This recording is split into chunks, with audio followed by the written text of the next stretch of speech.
Since the release of the first consumer version of the Oculus Rift all the way back in March 2016, the world of virtual reality gaming has evolved into almost an entirely new genre and community. When Star Wars debuted in 1977, no one could have predicted it would become a colossal film franchise that creator George Lucas would eventually sell to Disney for a whopping $4 billion. Oculus has since released the Oculus Rift S, Oculus Quest, Oculus GO, and the Oculus Quest 2 in October 2020. Many other companies have also been jumping in on the virtual reality bandwagon, such as HTC, Microsoft, and even Valve. This classic sci-fi tale has spawned 3 trilogies and a growing slate of anthology films that delight old and new generations of fans, yet behind the scenes, dark secrets lurk.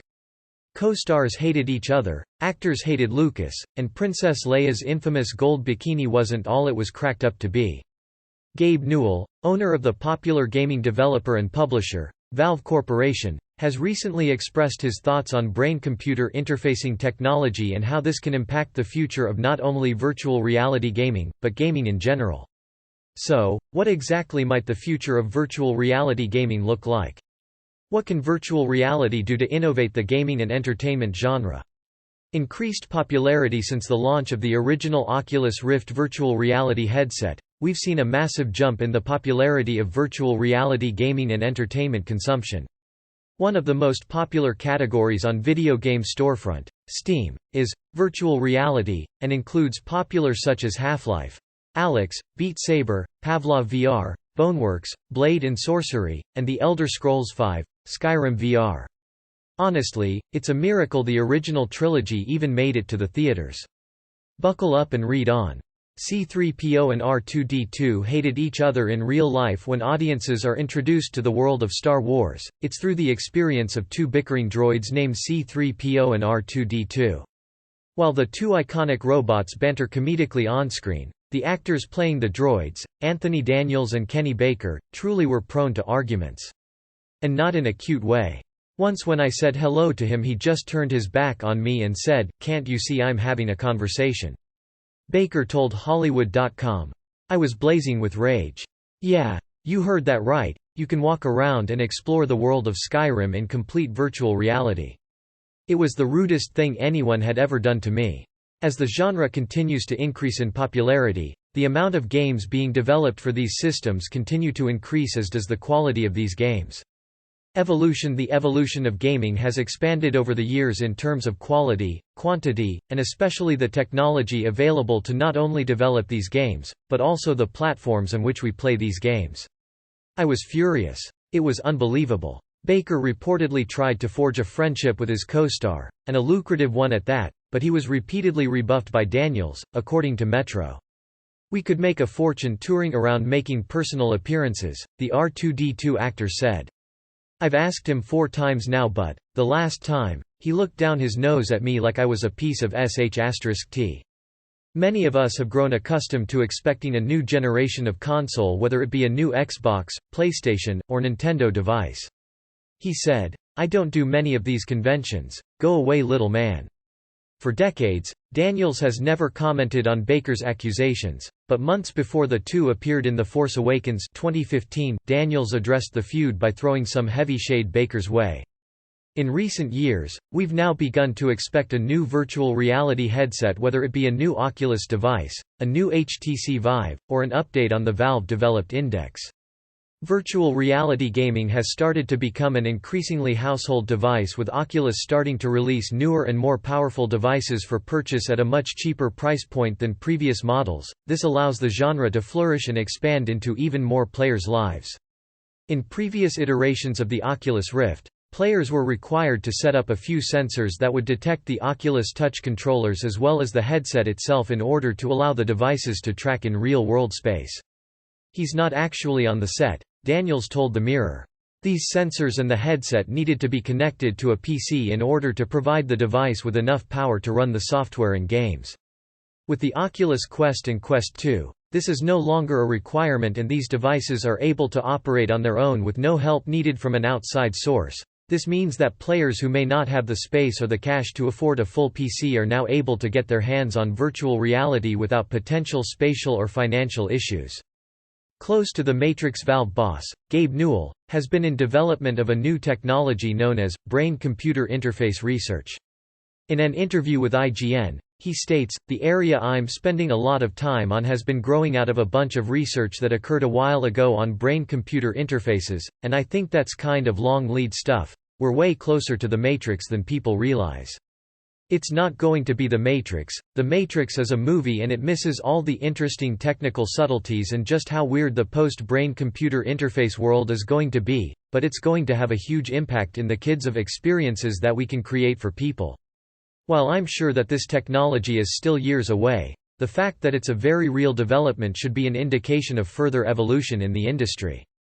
I haven't seen him for years."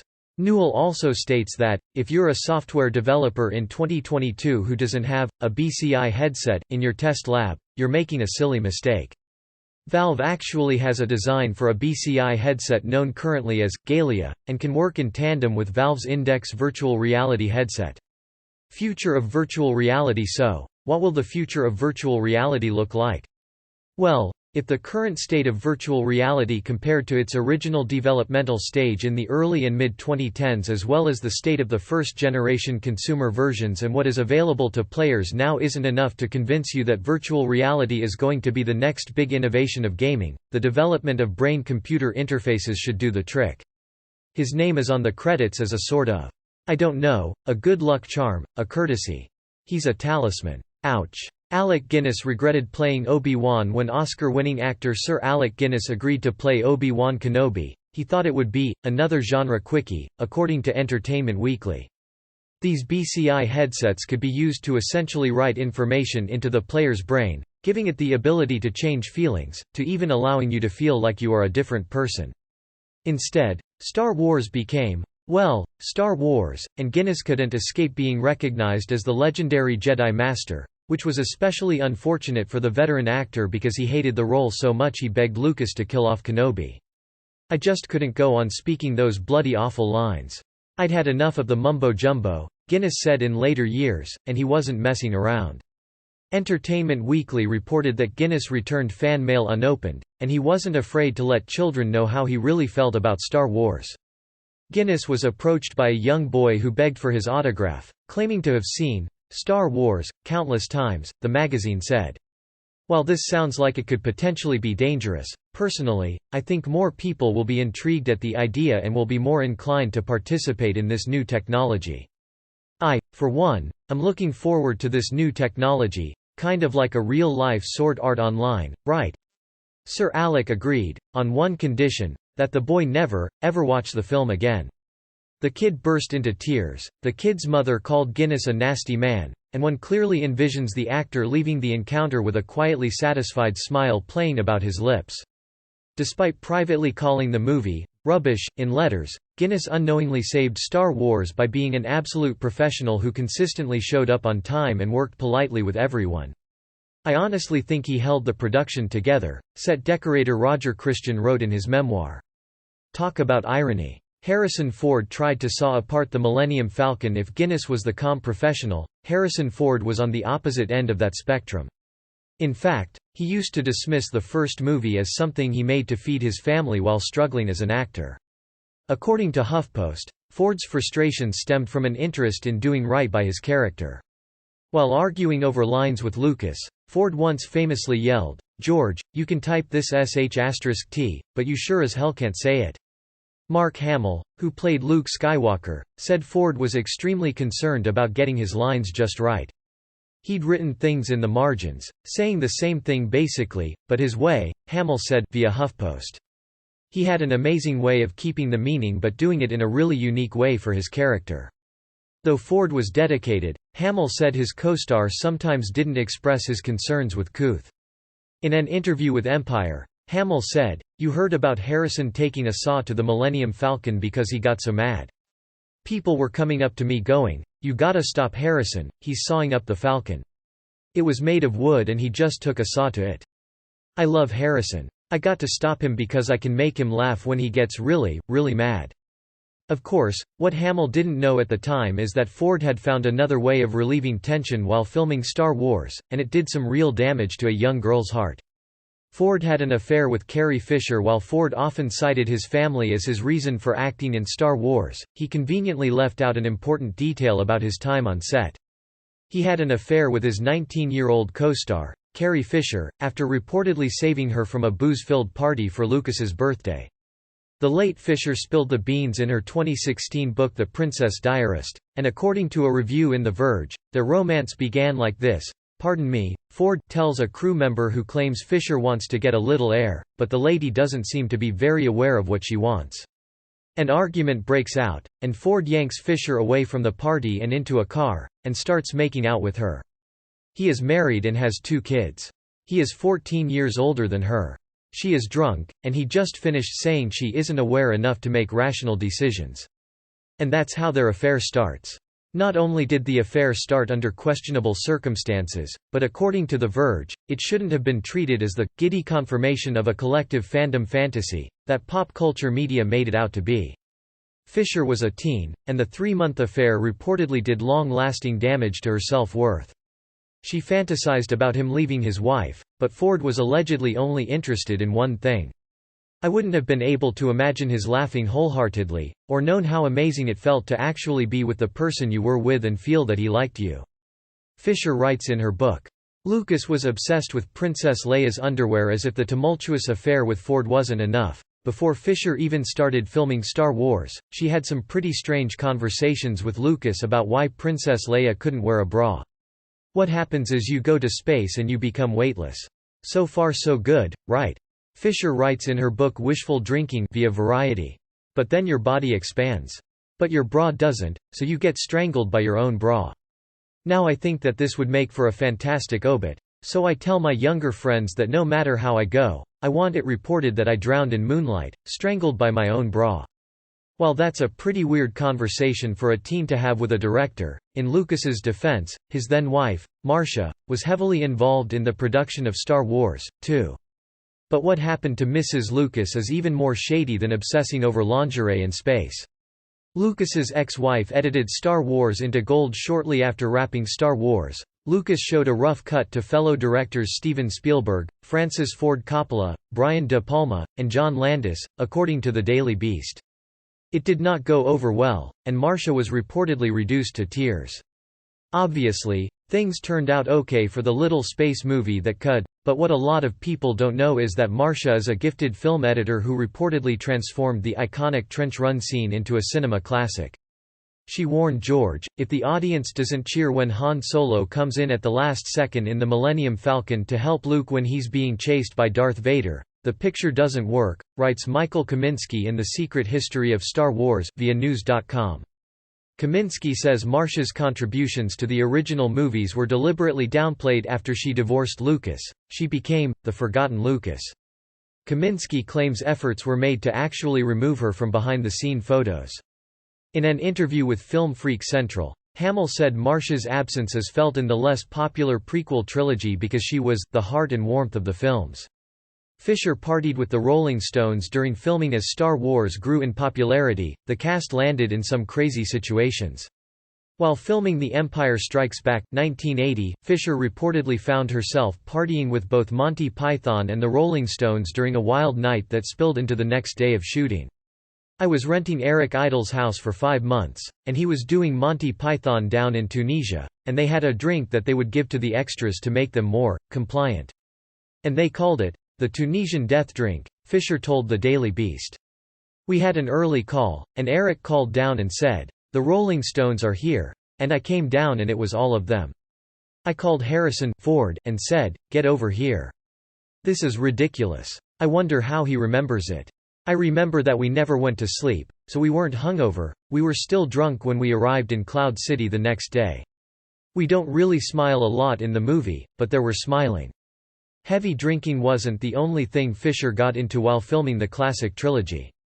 Fisher did cocaine during Empire and Jedi in 2012. Eagle-eyed internet users noticed that one of Fisher's fingernails was noticeably longer than the others in a scene from Return of the Jedi 1983, and a screen cap immediately made the rounds claiming to be Fisher's coke nail, according to IO9.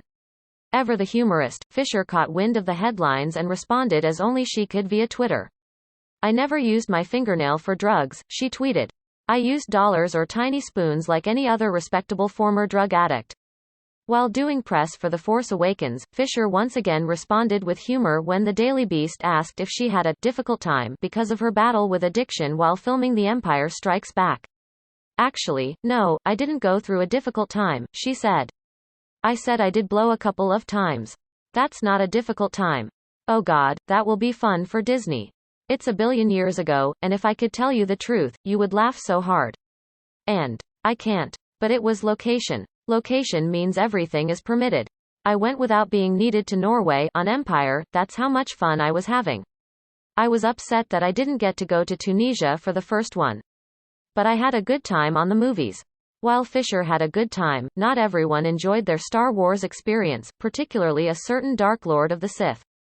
The man behind Darth Vader spoiled The Empire Strikes Back. When most people think of Darth Vader, they think of James Earl Jones' iconic voice, but behind the mask, Dave Prowse was the towering physical presence in all three of the original films, and he was lucky to have a job after he spoiled one of the greatest cinematic reveals of all time. In 1978, 2 years before The Empire Strikes Back hit theaters, Prowse attended a convention in Berkeley, California, where he told a cheering crowd via the Retroist that in the sequel, Luke and Vader are locked in a do-or-die lightsaber duel, where Luke learns Vader is his father. Father can't kill son, son can't kill father. So they live again to star in Star Wars IV. However, as IO9 notes, there's no way Prowse knew any of this because the original script for Empire had Vader telling Luke that Obi-Wan killed his father and Jones dubbed in the actual reveal in post-production. Essentially, Prowse was making up spoilers and got lucky, or unlucky, depending on how you look at it. Despite appearing in Empire and Return of the Jedi, Prowse and Lucas reportedly had a falling out, according to News.com, and in 2010 he was banned from all official Star Wars events after appearing in The People vs. George Lucas 2010, an anti-Lucas documentary. In Prowse's defense, he claims Lucasfilm still owes him residuals from Jedi, and there's a chance Darth Vader might have been ripped off by some slippery Hollywood accounting, according to Film. The Leia bikini was a body-shaming disaster, while her famous double hair buns in Star Wars are probably Princess Leia's most iconic look. The gold bikini she wears as a prisoner of Jabba the Hutt is a close second. Fisher looked amazing in the costume, but it was nothing but trouble for the actress. The Telegraph reported that when Lucas showed her early sketches of the bikini, she felt he was trying to frighten me into exercise, and it worked for all the wrong reasons. According to the Daily Beast, Fisher suffered from serious body dysmorphia issues. She didn't specify if the bikini exacerbated the condition or started it, but Fisher did look back on the awkward situation with her trademark wit. She described the costume's particular challenges in her interview with the Daily Beast. If I lay like this, she arches her back flat, and it doesn't adhere, it is like plastic, so that is a problem here. She points to you know where, because if I lay down, it doesn't go with me. I didn't inform him, but I always thought that if Boba Fett were of a mind, he could see all the way to Florida.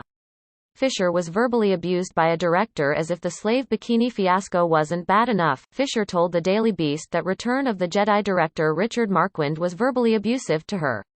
The fiery actress didn't take it lying down. I hated him, she said. He fell all over Harrison, but he would yell at me constantly. He yelled at me one day, and I burst into tears, and it felt great because it f***cked up the makeup. I thought, oh, I f***cked up your shot.